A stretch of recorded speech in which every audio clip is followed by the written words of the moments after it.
From 1961 to 1965, the Florida Legislative Investigation Committee terrorized LGBTQ+ students and teachers throughout the state of Florida. By suppressing any ideas of homosexuality, they tried to establish an indestructible frontier, one that would force an entire group of people underground. And yet, the frontier failed, and the LGBTQ+ community grew stronger from this horrible event. How?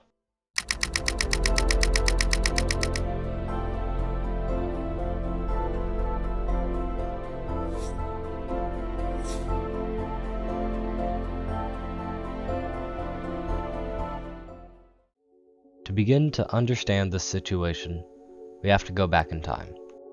From 1939 to 1945, the world was involved in the deadliest conflict in human history, the Second World War. In Europe, the Allied powers were fighting Nazi Germany and Fascist Italy. In the Pacific, Imperial Japan. The Allies were in desperate need of support and feared that they would be forced to surrender to the Axis powers. Until Pearl Harbor. On December 7, 1941, the United States was suddenly and deliberately attacked by naval and air forces of the Empire of Japan. Soon, millions of Americans would sign up to serve in the fight. Upon entering the war, the United States quickly deployed troops to the British Isles and the Solomon Islands. And, due to social views at the time, only men were allowed to fight on the front lines. These men came from all places and backgrounds, and were often divided based on location, meaning that they likely served with their friends and neighbors. These men fought on the front lines, with nothing but one another for protection, and when you're in a life-or-death situation, it's hard not to form bonds with your protectors. These men became friends. Friends became companions, and companions became partners. They formed romantic bonds with one another, even though they often had spouses and partners back home. And then, they came home. Upon returning home, three main ideas appeared as a result of the war. The first is that veterans wanted to distance themselves from their experiences in the war, including their relationships. This comes as a result of the trauma they suffered throughout the war, thus causing the desire to distance themselves from most relationships they formed because of that traumatic stress. The second is that veterans have a desire to prove their faithfulness to both themselves and their partners back home. As a result of this, veterans began expressing their disdain for LGBTQ+ Americans in a public manner. And the third is that America would have to assert itself as a global superpower once again, and thus men would have to take a forward role in American society. This caused a social shift away from the reforms of the early 20th century and towards ideals of misogyny and masculinity, furthering public disdain towards the LGBTQ+ community. An oppressive barrier, established by Americans driven by hate, and all because of love, all in time for the Cold War. During the Cold War, suspicions of communist spies became an aspect of everyday life, whether they be your nieces or even your neighbors. This arose from what is known today as the Red Scare, spearheaded by Senator Joseph McCarthy, who made wild accusations of American citizens being Soviet spies. Anyone McCarthy disliked or had a negative view of would be falsely accused of being a communist traitor. Yet, as he came under fire from the public, McCarthy needed a new public enemy. Thus, he began to attack the LGBTQ+ community. McCarthy investigated those on Capitol Hill and fired hundreds of government employees, claiming that they were, quote, subject to blackmail because of their sexual orientation. This witch hunt would later be deemed the Lavender Scare. Enter the Johns Committee. The Florida Legislative Investigation Committee, commonly known as the Johns Committee, was one of many state organizations formed to combat desegregation. In particular, the Johns Committee targeted the actions of the NAACP an African-American civil rights organization. It was through this persecution that the Johns Committee began to use communism as a basis to persecute their enemies, as they acted to draw connections between their enemies and communist ideas.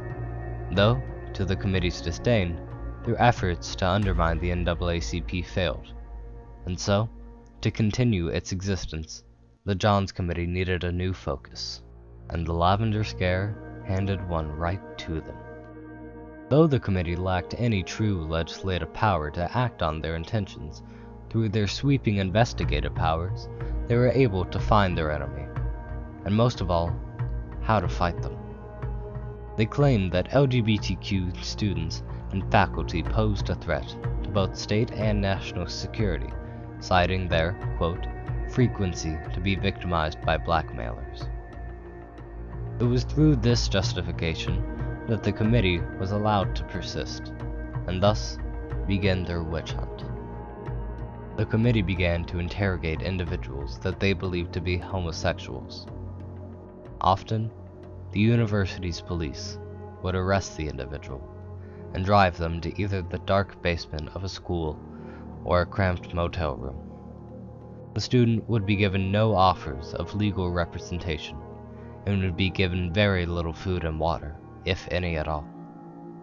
The interrogators would ask stressful, rapid-fire questions, trying to wear down the student's mental fortitude, until finally, they confessed. Then, and only then, would the student be allowed to leave. Soon, they began interrogating teachers across Florida campuses. At Florida State University and the University of South Florida especially, the committee terrorized students and faculty.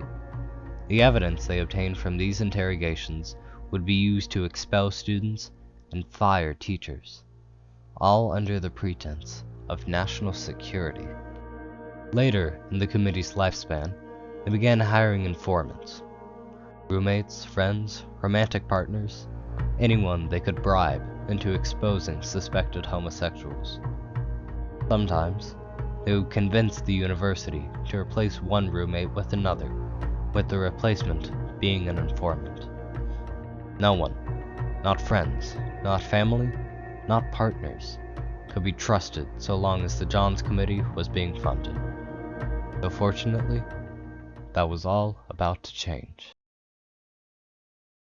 In 1964, Florida's citizens were given a shock.